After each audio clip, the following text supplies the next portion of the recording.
본문은 사무엘상 1장과 2장의 전반부입니다. 본문을 읽다 보면 모든 사건이 짧은 순간에, 단기간에, 마치 하루아침에 얼마 되지 않은 그 기간 동안에 발생한 것처럼 느껴질 수 있습니다. 그러나 내용을 차분히 살펴보면 사건이 일어난 기간이 결코 짧은 시간이 아니라 여러 해가 지났다는 것을 알 수 있습니다. 엘가나 가정에 분인나와 한나라는 아내와 자식들이 있었는데 어느 날 분인나가 한나를 격동시켜서 충동질하니까 그날따라 한나가 유난히 마음이 상해서 한 맺힌 감정으로 오기를 발동해서 아기를 낳자 작정하고 하나님께 기도했더니 불쑥 나왔다. 이런 이야기가 아닙니다. 1장 3절에 보면 이 가족이 매년 성읍에 올라갔다. 벌써 매년입니다. 여러 해가 지나갔고 또 7절에 의하면 매년 엘가나가 한나에게 갑절의 분깃을 주었다. 관심 있게 보아하는 표현이 매년입니다. 어떤 한 날이 아니고 어떤 한 해가 아니라 여러 해를 그렇게 한 겁니다. 한나가 자식을 낳지 못한 것이 여러 해이고 그 여러 해 동안 처음에는 아마도 자식 낳기를 기다렸을 것입니다. 곧 자식이 생기겠지, 나에게도 아이가 있겠지 기대하고 기다렸을 것입니다. 그런데 한두 해가 지나도 자녀의 소식이 없고 아무런 반응이 없었던 것입니다. 드디어 한나는 기다리는 것에만 머물지 않고 자식을 낳기 위한 여러 가지 시도들을 합니다. 자식을 낳기 위해 그 당시에 유행했던 민간요법을 통해서 여러 가지 시도도 해보았을 것이고 특별히 한나는 이스라엘 사람이었기 때문에 하나님께 기도도 했을 것입니다. 자기에게 자식이 생기지 않는다는 것을 인식한 순간부터 하나님께 아들을 드리겠습니다. 그렇게 시작하지는 않았을 것입니다. 자식을 바라는 부모가, 자식을 소망하는 부모가 자식을 낳자마자 하나님께 드리겠다. 그렇게 말할 리는 없기 때문입니다. 처음에는 기다렸고 다음에는 이런저런 시도를 하고 또 기도도 하고 때가 되면 기별이 있고 응답이 있을 것으로 기대했는데 아무런 응답이 없고 자기 몸은 점점 늙어가는 것처럼 여겨지자 드디어 한나의 행동이 하나씩 바뀌어가고 추가되는 겁니다. 1장의 한나의 행동들만 골라보겠습니다. 7절 성전에 올라가 울고 먹지 아니하고 10절 마음이 괴로워서 여호와께 기도하고 통곡하며 11절 선하여 이르되 만군의 여호와여 만일 주의 종의 고통을 돌보시고 나를 기억하사 주의 종을 잊지 아니하시고 주의 종에게 아들을 주시면 내가 그의 평생을 그의 여호와께 드리고 삭도를 그의 머리에 대지 아니하겠나이다. 그러니까 점점 더 자신의 행동을 추구하고 마침내는 하나님을 감동시켜 하나님께 응답받을 만한 조건을 제시하는 수준에까지 이르게 되는 것입니다. 이와 같은 행동, 이와 같은 발상이 죄적 발상이요 죄적 원리인 것입니다. 죄의 원리는 점점 쉬워지는 것이 아니라 언제나 점점 어려워지고 죄의 방식은 점점 가벼워지는 것이 아니라 언제나 점점 커집니다. 어떤 문제에 직면한 사람이 그 문제에 대하여 아무것도 할 수 없고 더 이상 어찌해 볼 수 없다면 그저 하나님 앞에 엎드려야 합니다. 하나님 어쩔 수 없습니다. 도와주세요 라고 해야 되는데 한나는 아들을 주세요. 아들을 주시면 하나님께 바치겠습니다 라고 말을 합니다. 만약 아들을 바친다고 했는데도 하나님이 응답하시지 않았다면 그 이상이 더 추가됐을 겁니다. 하나님 아들을 바치고요. 하나님 성전까지 제가 하나 지어드릴게요. 또 하나님 필요하신 게 뭡니까? 제가 원하는 대로 다 해드릴게요 라고 했을 겁니다. 이것이 죄의 발상입니다. 그러한 죄의 발상을 하나님에게 또 하나님을 향한 신앙에 적용하면 절대로 안 됩니다. 왜냐하면 하나님의 원리와 죄의 원리는 다르고 하나님은 죄의 원리로 움직이는 분이 아니시기 때문입니다. 그런데 세상의 종교, 타종교의 종교는 언제나 그렇게 되고 심지어는 신앙인까지도 그런 죄의 원리를 하나님께 적용합니다. 힘든 일이 생기면 기도하고, 기도하다 안 되면 금식하고, 금식하다 안 되면 철야하며 금식하며 기도하고, 그래도 안 되면 하나님께 거래를 제안하고, 그러한 행동들은 성경적 표현대로 하면 은혜를 은혜되지 않게 하는 방식이라고 소개하는 겁니다. 그러니까 사무엘상 1장에 나타난 한나의 행동은 하나님의 방식이기보다는 죄의 방식이었던 것입니다. 한나가 하나님께 서원하는데 이 서원에 대한 하나님의 가르침이 민수기 30장 6절 이하에 나옵니다. 제가 읽어드리겠습니다.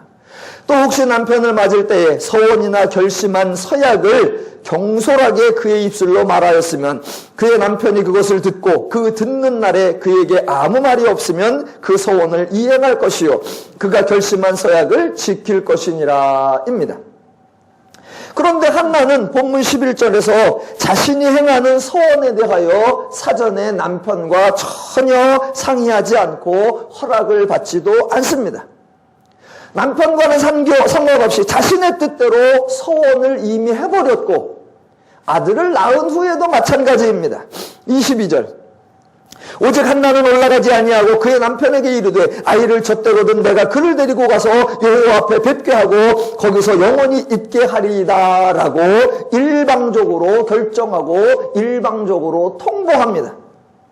그러자 23절 그의 남편 엘가나가 그에게 이르되 그대의 소견에 좋은 대로 하여 그를 젖대기까지 기다리라 오직 여호와께서 그의 말씀대로 이루시기를 원하노라.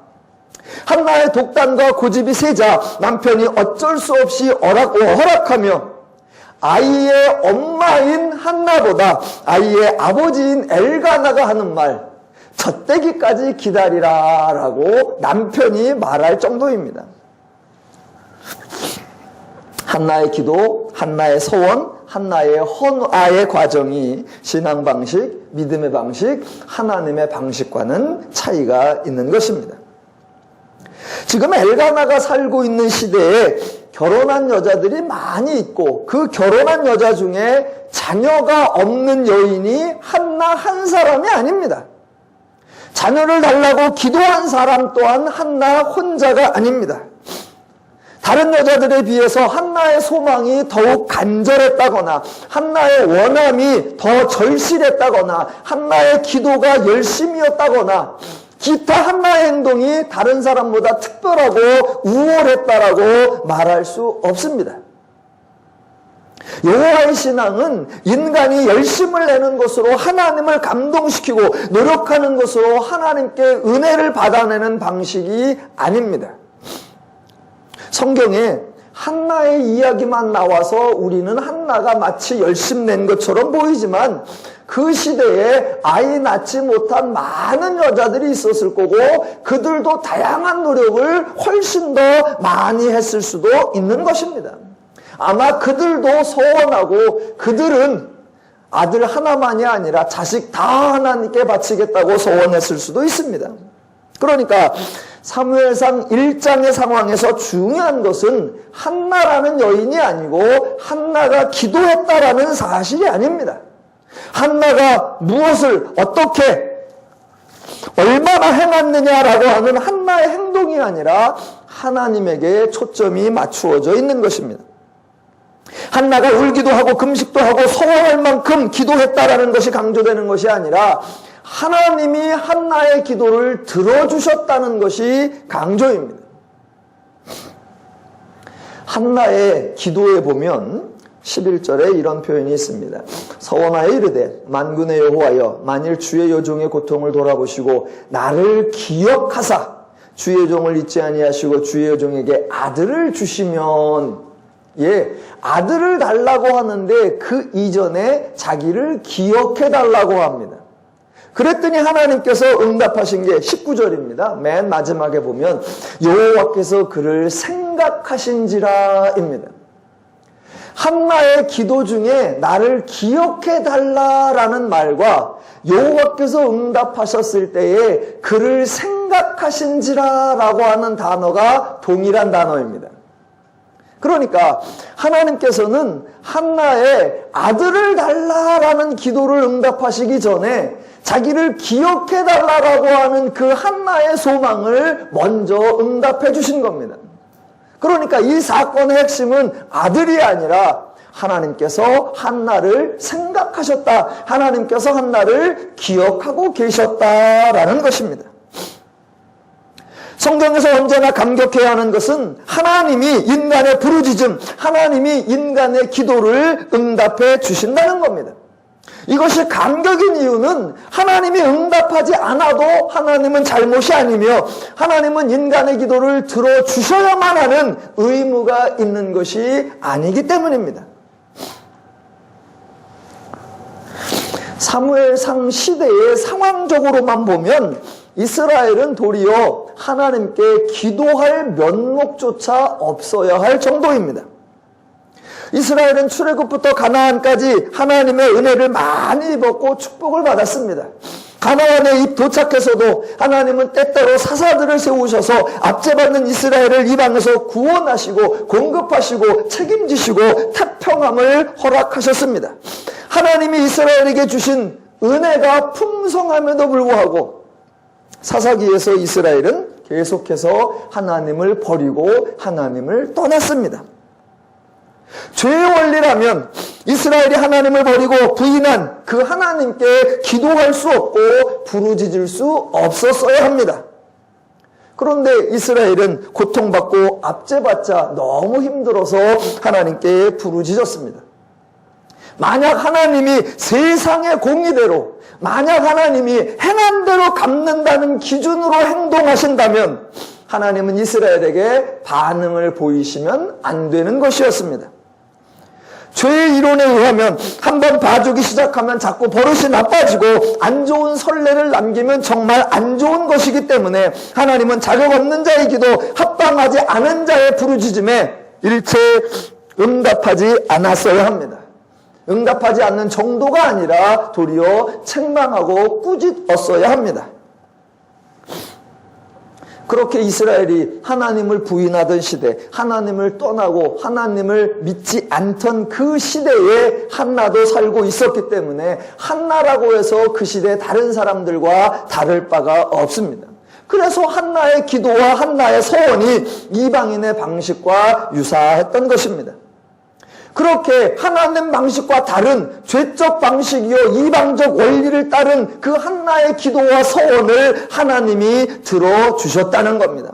한나가 응답받을 만한 자격을 갖춘 것이 아니요 하나님이 한나에게 응답해 주셔야만 하는 빚진 것이 아니요 한나가 공로가 대단한 것도 아닌데 하나님이 들어주셨습니다. 하나님이 한나의 기도를 들어주신 유일한 이유는 하나님이 한나를 기억하시고 하나님이 한나를 사랑하시고 하나님이 한나에게 은혜 주시기를 원하셨다라는 것입니다. 하나님과 인간의 관계, 기도와 응답의 관계에서 기도하는 인간이 강조되는 것이 아니라 언제나 응답해 주시는 하나님이 강조되어야 합니다. 하나님의 은혜 정말로 엄청납니다. 한나가 구한 것 아들을 달라는 거였습니다. 그런데 하나님은 한나라는 한 여인의 기도를 들어주시는 그 정도가 아니라 한나가 기대하지도 않고 구하지도 않았음에도 불구하고 그 아들을 주시고 그 아들로 하여금 이스라엘의 구원자요, 이스라엘의 지도자요, 이스라엘을 회복하는 자요, 이스라엘을 부흥케 하는 자로 세워주셔서 엘가나 가정에 대만 이은 것이 아니라 이스라엘을 도와주신 더 큰 은혜를 베풀어 주셨다라는 것입니다. 사람들은 기도에서 무엇인가를 이루면 자신이 기도했다는 사실을 강조합니다. 그리고 하는 말, 기도는 만사를 변화시킨다라고 간증하고 다닙니다. 아니요. 기도는 만사를 변화시킨다라는 말이 기도는 하나님까지도 바꿀 수 있다라는 의미를 가져서는 절대로 안 됩니다. 기도는 만사를 변화시키는 것이 아니고, 기도는 하나님을 변화시키는 것이 아니고, 그 기도를 하나님이 들어주심으로 말미암아 응답의 은혜를 받은 그 사람이 변화되는 것, 그것이 기도의 은혜인 줄로 믿습니다.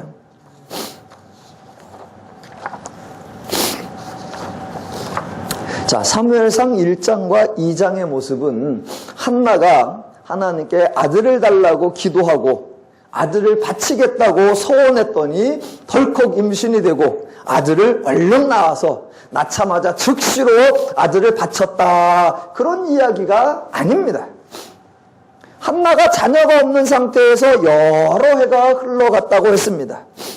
자녀가 없어서 마음이 격동된 것이 수년이요, 간절히 자녀를 바라던 것이 여러 해요, 이런저런 시도를 해본 것이 또 여러 해고, 울며 금식하며 기도하고 서원한 것이 몇 년입니다.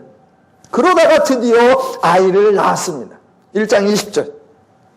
한나가 임신하고 때가 이름에 아들을 낳아 사무엘이라 이름하였으니 이는 내가 여호와께 그를 구하였다 하미로라. 자신이 기도한 대로 응답을 받자 이제 자신이 서원한 대로 하나님께 약속을 지킵니다. 24절. 젖을 뗀 후에 그를 데리고 올라갈새. 25절. 그들이 수소를 잡고 아이를 데리고 엘리에게 가서. 28절. 그러므로 나도 여호와께 드리되 그를 여호와께 드리되 그의 평생을 여호와께 드리나이다 입니다. 자, 하나님 한나의 기도를 응답하사 아들을 주시니 한나가 정말로 자기가 말한 대로, 자기가 서원한 대로 그 아이를 성전에 데리고 가서 하나님께 드렸다고 합니다. 이 사건은 한나가 서원을 지켰구나, 참 대단한 믿음이다 라고 칭찬하는 내용이 아닙니다. 자식이 많은 것도 아니고 그동안 속썩이던 자식도 아니고 그렇게 오랫동안 격동되었고 사모했었고 간절히 바라서 귀하게 얻은 자식을 서원이라는 것 때문에 너무나 간단히 하나님께 바친다는 거, 이거 절대로 쉬운 일이 아닙니다. 부모가 자식을 마음에서 내려놓는다, 부모가 자식을 하나님께 드린다, 이거 절대로 쉬운 것이 아닙니다. 하나만 예를 들어보겠습니다. 부모와 자식이, 장성한 아이의 예를 들어보면 부모와 자식 사이에 실랑이가 벌어질 때가 있습니다. 자, 실랑이가 벌어지는 이유는 부모가 자식에 대한 기대가 있고 소원이 있고 바라는 것이 있고 원하는 것이 있기 때문입니다. 자식에 대한 기대가 있기 때문에 이렇게 있으면 좋겠고 저렇게 되었으면 좋겠고 이런저러한 수준과 상태에 도달했으면 좋겠다라고 자꾸 권고하고 그것을 이루기 위하여 부모가 다양한 요구를 자녀에게 하는 것입니다. 그러니 부모와 자녀 간에 실랑이가 있습니다. 그러다 어느 날 부모가 자식을 인정하고 부모가 자식에 대한 마음을 비우는 때가 옵니다. 자식을 존중하고 자신의 인격과 자식의 인격과 자식의 그 생각을 인정해서 이제 자식을 독립시켜서 자식을 내려놓는 것이 아니라, 더 이상 내가 얘를 내 맘대로 내 뜻대로 할 수가 없구나라고 생각하기 때문에 내려놓는 겁니다. 그래서 부모가 자식을 내려놓을 때는, 즉 실랑이가 끝났을 때는 더 이상 자녀를 이길 수 없고 자녀를 주장할 수 없다는 것을 알았다는 것입니다. 죄인은 부모와 자식의 관계이든 부부의 관계이든 절대로 상대를 향해 자신의 마음을 내려놓지 못합니다. 죄인이 상대방을 향해 마음을 내렸다 놓았다는 것은 상대방을 존중하는 것이 아니라, 배려하는 것이 아니라 더 이상 어찌할 수 없다는 것을 알았다는 것에 불과합니다. 상대방과의 관계를 가장 적절하게, 가장 아름답게 형성하는 모범을 보여주신 분이 창조주 하나님이십니다. 하나님에게서 인간관계의 원리, 하나님에게서 상대방을 대하는 기본 원칙을 배워야 합니다. 하나님은 인간을 창조하셨지만 창조자의 권세로 인간을 제한하거나 속박하거나 강요하지 않았습니다. 도리어 하나님은 하나님의 모든 형상과 속성과 마음과 성품을 부어주시어 창조하셨음에도 불구하고 그에게 자유를 주시고 그에게 인격을 주시고 그를 하나님과 동등한 상태로 배려해 주셨습니다. 그것이 하나님의 인간을 대하는 자세요. 인간이 인간을 대해야 하는 가장 기본적인 원칙입니다. 자, 한나가 하나님께 기도하고 아들을 낳고 그 아들을 하나님께 바치는 사건이 순간에 이뤄진 사건이 아니라 여러 해에 걸친 사건이다라고 강조하는 이유가 뭐냐면 그 여러 해 동안에 그 오랜 기간 동안에 한나가 변했다는 것, 한나가 바뀌었다는 것을 설명하기 위해서입니다. 즉 자녀가 없을 때의 한나와 자녀가 있을 때의 한나는 전혀 다른 사람이라는 것입니다. 아들을 낳은 후에 한나는 하나님께 서원한 대로 사무엘을 성전에 드리는데 그것이 단순히 한나가 자식에 대한 기대를 내려놓았다거나 한나가 서원을 지키는 굳건한 믿음이었다거나 한나가 약속을 지키는 신실함을 가졌다라는 것을 의미하지 않습니다. 훨씬 더 심오합니다. 한나가 자식의 문제로 마음이 격동하고 하나님께 구하고 응답받고 출산하고 하나님께 드리는 그 과정을 통해서 한나가 하나님께 은혜를 받고 한나가 하나님과 교통하면서 한나의 생각, 한나의 마음, 한나의 의지가 바뀐 것입니다. 즉 하나님을 모르던 한나에서 하나님을 배우고 하나님을 아는 한나로 새롭게 달라졌다는 것입니다. 만약 한나가 아들을 얻기 위해서 많은 노력을 했다고 합시다. 자식 없는 외로움과 또는 자식 없는 서러움과 싸웠고 분인나의 격동을 견뎠고 하나님과 매달리는 사투를 벌였고 그래서 많은 수고와 노력과 애씀의 결과로 아들을 얻었다고 생각한다면 그 생각으로는 절대로 아들 사무엘을 하나님께 바칠 수가 없습니다. 자신이 수고해서 얻은 대가인데 그 아들을 얻기 위해 얼마나 애를 썼는데 자신의 수고에 집착하면 아들을 내어놓을 수가 없는 것입니다. 비록 아이를 낳기 전에는 하나님께 기도하고 아이를 낳기 전에는 하나님께 서원했지만 정작 아들을 낳고 보면 그 아들을 품 안에 품고 보면 그 아들을 젖먹이고 나면 그 아들을 너무나 귀하게 여겨서 이전에 했던 기도, 이전에 했던 서원 다 무시하게 되는 것, 그것이 죄인의 속성이요 죄인의 마음입니다. 정말로 한나는 아들을 낳기 위해 여러 해 기도했고 또 자식을 잉태하는 10달 동안 또는 자식을 낳아서 하나님께 드리기 전에 양육하는 기간 동안 아들에 대한 사랑이 있었지만 동시에 그 모든 과정 속에서 자기를 기억하시고 자기를 생각하시고 자기의 기도에 응답하시는 하나님에 대한 새로운 이해를 가지게 되었습니다. 한나가 자신의 기도와 서원과 그리고 하나님의 응답에 대하여 생각하기 시작한 겁니다. 그 당시 자녀 없는 여자가 자기 혼자가 아니었고 자녀를 달라고 기도한 사람이 자기 혼자가 아니었는데 자기의 기도나 서원이 남들보다 훨씬 탁월한 게 아니었는데 자신이 아이를 얻은 것입니다. 그러자 한나가 이렇게 생각하는 겁니다. 내가 어떻게 자녀를 얻었을까? 내 수고의 결과인가? 내 노력의 결과인가? 나와 함께 기도한 많은 사람이 있는데 그 중에 내가 응답을 받았다. 이게 어떻게 된 건가? 이것이 하나님의 은혜고 이것이 하나님의 응답함이구나 라고 생각하는 것입니다. 기도했다고 모두 응답받는 것이 아닌데 내가 기도해서 얻어낸 것이 아니라 하나님이 나를 기억하시고 불쌍히 여겨주셔서 은혜를 주셨다라는 것을 깨달은 것입니다.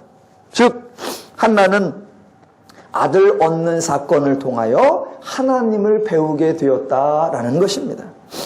하나님이 한나에게 은혜를 주시고 한나는 은혜를 받아 하나님을 알아가는 것입니다. 자식이 없을 때 한나 하나님을 원망했습니다. 성전 앞에 나아가 울며 통곡하며 나는 슬픈 여자라 먹지도 아니하며 그렇게 힘든 생활을 보냈습니다. 하나님의 자신과 함께하고 있다고 생각하지 않았습니다.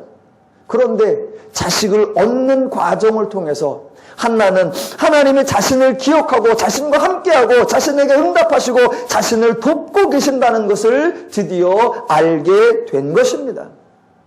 한나를 통하여, 아니 기도를 통하여 한나는 세상을 바꾼 것이 아니라 하나님을 바꾼 것이 아니라 기도를 통하여, 기도에 응답하시는 하나님을 통하여 한나의 마음과 생각과 기준과 원리가 바뀌게 된 것입니다.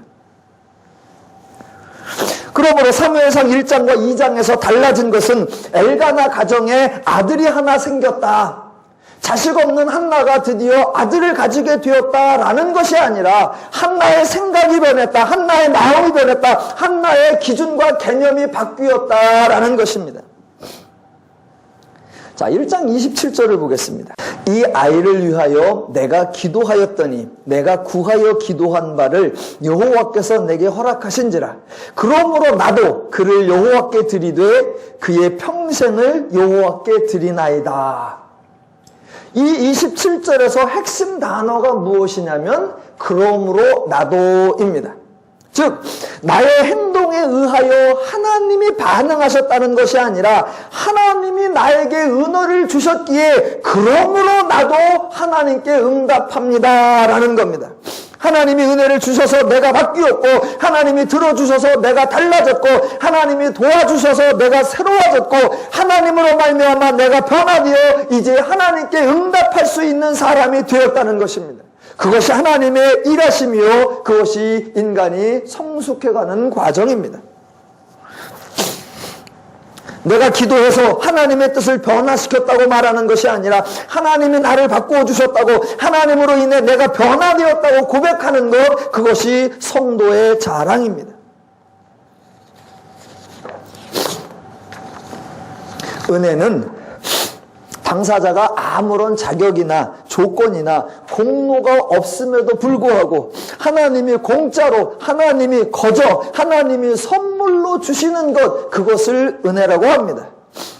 만약 한나가 기도했기 때문에, 한나가 소원했기 때문에 아들을 얻었다면 그것은 하나님의 은혜가 아니라 하나님의 공로일 것입니다. 그러나 성경이 말하는 하나님의 은혜는 전적인 하나님의 배려요, 전적인 하나님의 선물이요, 전적인 하나님의 축복입니다. 그러니까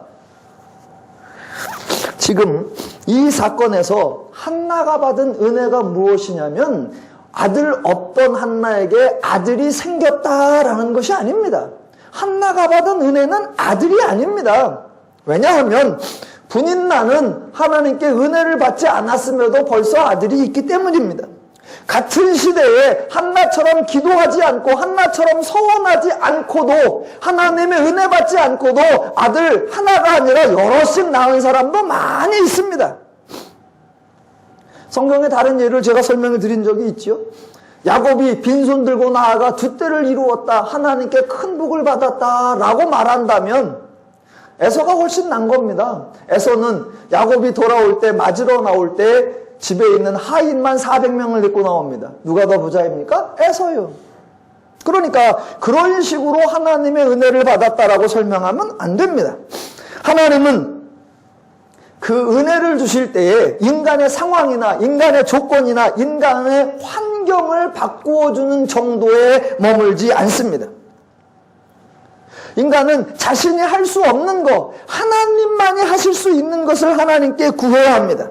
그런데 죄인들은 하나님을 모르기에 하나님의 것을 구하지 않고 인간 문제의 본질에 관한 것을 언제나 당면한, 직면한 상황에 관한 것을 구할 뿐입니다. 그런데 참으로 신기하고 참으로 놀라운 것은 인간은 단지 인간의 것만, 인간은 단지 직면한 문제의 것만 구하는데 하나님의 응답은 언제나 하나님의 것, 더 본질적이고 더 수준 높은 것으로 온다는 것입니다. 한나는 하나님께 아들을 구하는 기도를 했을 뿐인데 하나님은 아들을 주시는 것을 통하여 하나님을 가르치시고 하나님을 알게 하시고 한나의 생각과 마음과 기준과 원리를 바꾸어 주시는 더 큰 은혜를 주시더라라는 것입니다. 하나님이 한나에게 주신 것, 아들이 아니라 은혜였고 아들이 아니라 계시였습니다. 하나님은 아들을 주시려고 은혜를 주신 것이 아니라 은혜를 주시려고 아들을 주신 것입니다. 하나님은 아들을 주는 사건을 통해 한나가 구한 것보다 더 크고 소중한 것을 주셨던 것입니다.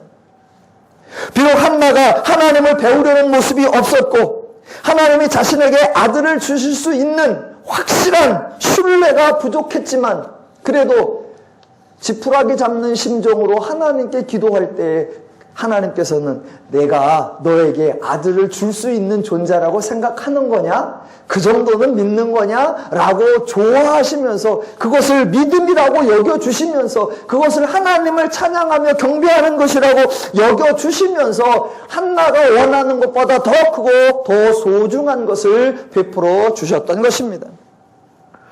그래서 한나가 받은 은혜는 아들을 주시는 사건을 통해서 하나님이 나를 기억하시고 하나님이 내 기도를 들어주시고 하나님이 나와 함께 계시다라는 사실을 알게 되었다는 것, 그것이 한나가 받은 은혜의 핵심입니다. 하나님은 한나에게 하나님을 알고 하나님을 알아서 행복이 무엇인지 기쁨이 무엇인지를 바로 깨닫고 인간이 어떻게 살아야 하는지를 바로 깨닫고 그래서 평생에 하나님의 분복을 누리며 살 수 있게 하는 그런 은혜를 주신 겁니다. 아들을 주신 정도가 아니라 하나님을 알게 하셨다는 것, 이것이 은혜의 본질입니다. 그러니까 한나는 아들을 얻는 과정을 통하여 하나님을 체험하고 하나님을 경험하며 하나님을 알게 되고 그 하나님을 알므로 말미암아 한나의 생각, 마음, 기준, 원리, 방식, 심정이 전부 새롭게 되었다라는 겁니다. 그렇게 하나님으로 말미암아 한나의 생각이 바뀌고 마음이 바뀌고 기준이 바뀌어야만 한나가 그 귀하게 얻은 아들을 하나님께 기꺼이 드릴 수 있었다라는 사실이 설명될 수 있는 것입니다. 한나가 아들을 드렸다라는 것은 아들을 사랑하지 않는다거나 아들을 버렸다거나 아들을 포기했다는 의미가 아닙니다. 한나의 행동을 이해하기 위해서는 아들에게 초점을 맞추면 안 되고 하나님이 한나에게 주신 은혜를 이해해야 한나의 행동을 분별할 수 있습니다.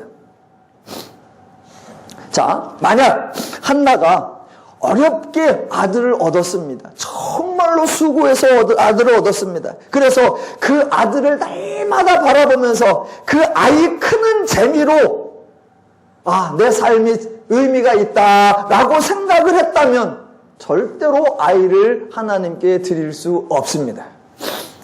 너무나 귀하게 얻은 아들이라 이 아들을 맛있는 거 먹이고 좋은 것 입히고 이 아이의 재롱을 보면서 사는 것이 내 인생의 낙이다라고 생각했다면 절대로 아이를 하나님께 바칠 수가 없습니다.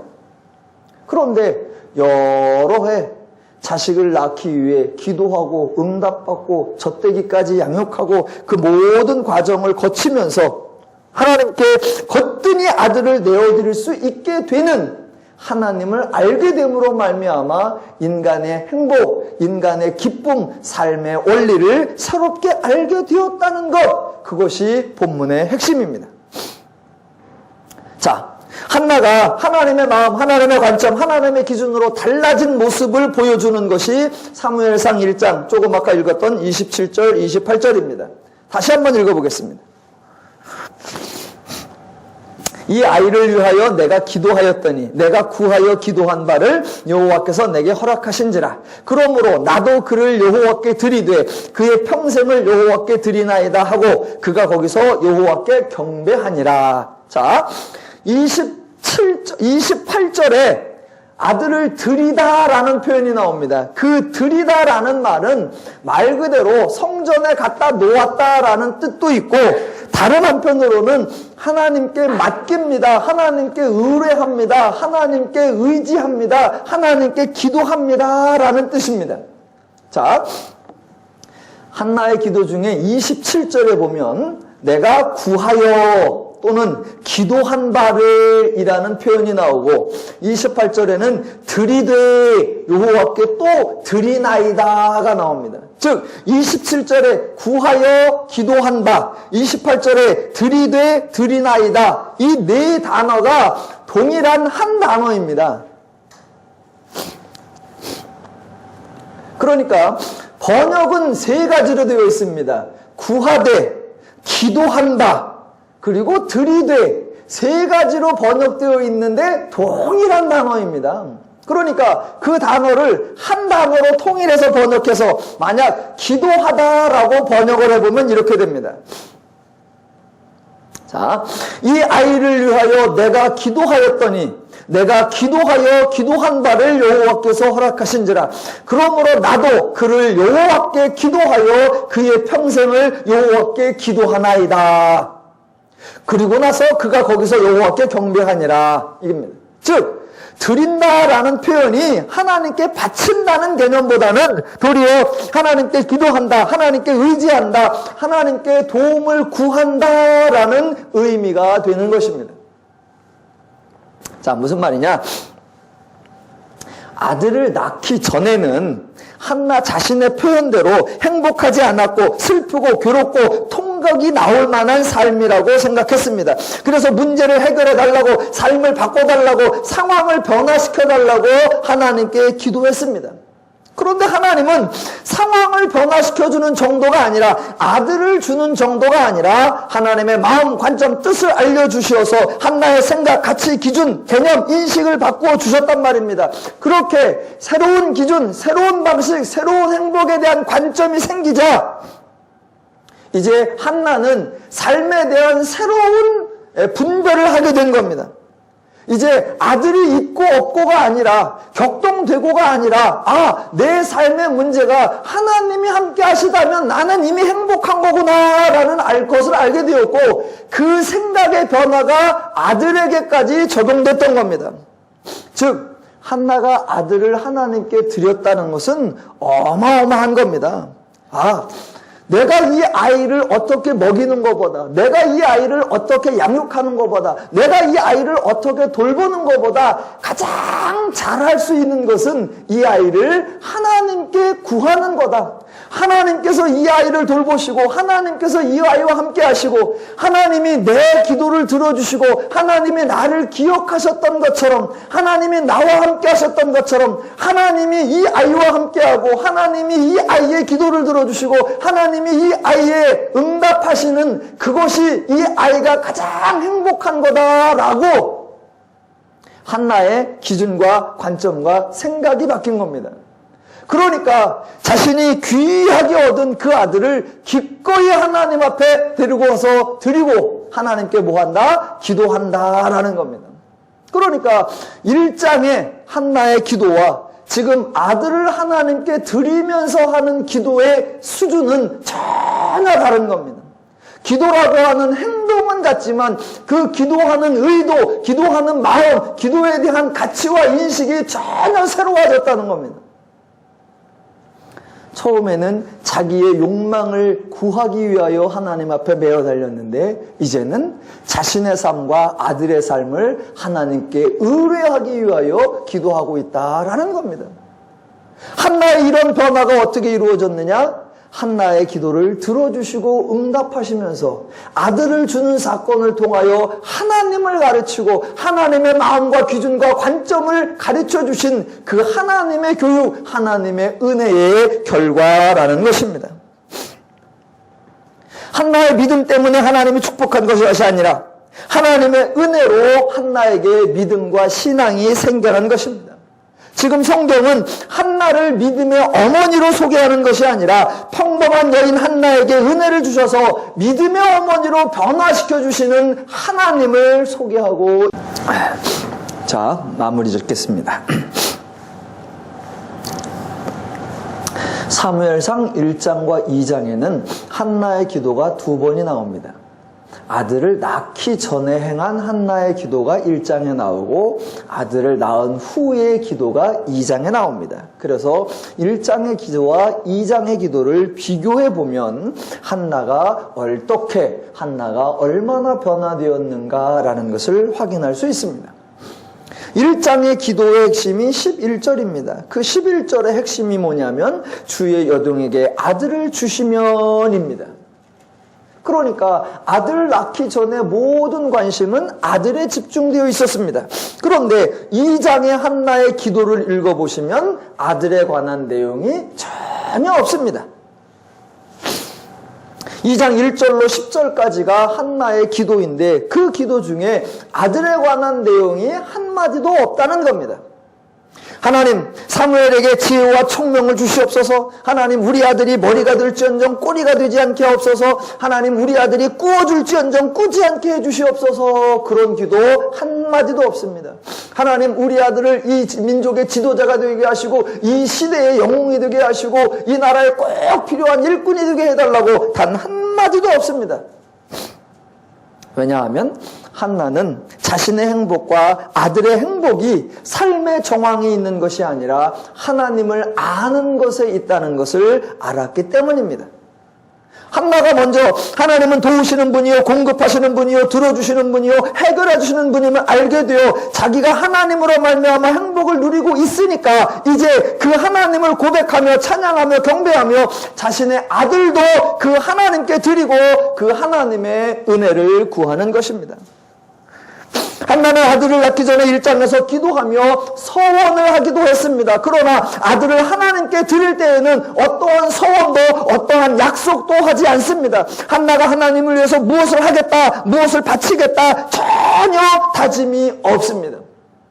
그리고 한나의 2장의 기도는 새로운 표현들이 많이 등장합니다. 2장 1절, 내 마음이 여호와로 말미암아 즐거워하며 내가 주의 구원으로 말미암아 기뻐함이니이다 라고 고백이 나오고, 2절, 여호와와 같이 거룩하신 이가 없으시니 이는 주밖에 다른 이가 없고 우리 하나님 같은 반석도 없으심이니이다 라고 찬양하고, 5절 중반부, 줄이던 자들은 다시 줄이지 아니하도다. 전에 임신하지 못하던 자는 7을 낳았고, 8절, 가난한 자를 진토에서 일으키시며 빈궁한 자를 걸음돌 위에서 올리사 귀족들과 함께 앉게 하시며 영광의 자리를 차지하게 하시는도다 라고 하나님의 일하심을 감사하고, 9절, 그가 그의 거룩한 자들의 발을 지키실 것이요 악인들을 흑암 중에서 잠잠하게 하시리니 힘으로는 이길 사람이 없으리로다 라고 하나님을 신뢰합니다. 즉 사무엘상 1장과 2장은 한나가 아들을 얻는 사건을 통해서 하나님을 알고 하나님을 깨닫게 되었다라는 것을 우리에게 소개하고 있는 것입니다.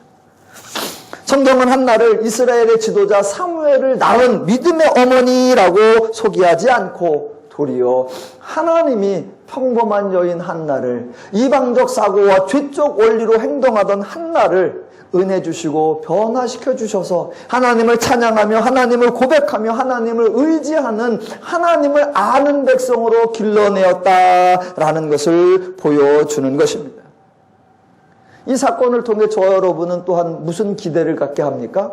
하나님이 한나에게 그렇게 하신 것처럼 하나님이 저와 여러분에게도 은혜를 주시고 하나님을 알게 하여 주시어서 우리의 생각과 마음을 고치시고 우리로 하여금 하나님 때문에 하나님으로 말미암은 자유와 평화와 행복을 더 풍성히 누리게 하실 것이라는 그 하나님의 선하심과 신실하심과 일하심을 기대하게 하는 것입니다. 성경에는 단 한 번도 은혜 받는 방법이나 복 받는 방법이 나오지 않습니다. 왜냐하면 하나님이 먼저 은혜를 주시기 때문입니다. 성경을 배우고 성경을 통해서 하나님을 아셔서 삶 가운데 하나님이 주신 복락을 풍성히 누리며 살아가시는 저와 여러분 되시기를 주님의 이름으로 축원합니다.